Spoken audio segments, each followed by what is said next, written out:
ഇതൊരു പ്ലാസ്റ്റിക് കവറാണ്. ഞാനിപ്പോൾ ഇത് നന്നായിട്ട് സ്ട്രെച്ച് ചെയ്യാൻ പോവാണ് കേട്ടോ.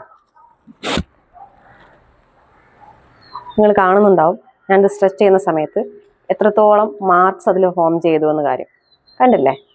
ഇത് ഇപ്പോൾ ആ ഷേപ്പിൽ നിന്ന്, അതായത് അതിൻ്റെ ഒറിജിനൽ ഫോമിൽ നിന്ന് അത് മാറിക്കഴിഞ്ഞു. നമ്മുടെ സ്കിന്നും ഇതുപോലെ തന്നെയാണ്. അതിനൊരു ഇലാസ്റ്റിസിറ്റി ഉണ്ട്.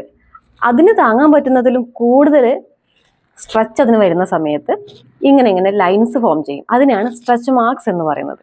ഈ സ്ട്രെച്ച് മാർക്സ് വരാതെ പ്രിവെന്റ് ചെയ്യുന്നതാണ് വന്നിട്ട് മാറ്റുന്നതിനേക്കാൾ ഏറ്റവും എളുപ്പമുള്ള കാര്യം. വന്നിട്ട് നമുക്ക് ഒരു പെർമനന്റ് ചേഞ്ച് വന്നതിന് ശേഷം 100% റിവേഴ്സ് ചെയ്തെടുക്കുക എന്ന് പറയുന്നത് അത്ര പോസിബിൾ ആയിട്ടുള്ള കാര്യമായിരിക്കില്ല. ഒരു 80% വരെയൊക്കെ നമുക്ക് റിവേഴ്സ് ചെയ്തെടുക്കാം. പക്ഷെ വരാതെ നോക്കുക എന്ന് പറയുന്നതാണ് ഏറ്റവും ഈസി ആയിട്ടുള്ള കാര്യം.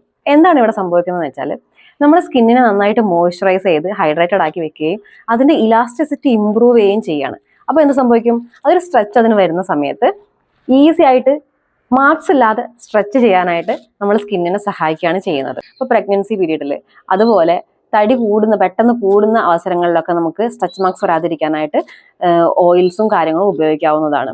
ഇപ്പം പ്രഗ്നൻസി പീരീഡിലാണെങ്കിൽ ഒരു 5th മന്ത് മുതലൊക്കെയാണ് സാധാരണ രീതിയിൽ വെയിറ്റ് ഗെയിൻ വരുന്ന മന്ത്. അപ്പോൾ ആ സമയം മുതലേ നമ്മൾ ഇതിന് പ്രിവെന്റ് ചെയ്യാനായിട്ട് ശ്രമിച്ചു കഴിഞ്ഞാൽ നിങ്ങൾക്ക് സ്ട്രെച്ച് മാർക്സ് വരാതെ ഇരിക്കാനായിട്ട് പറ്റും.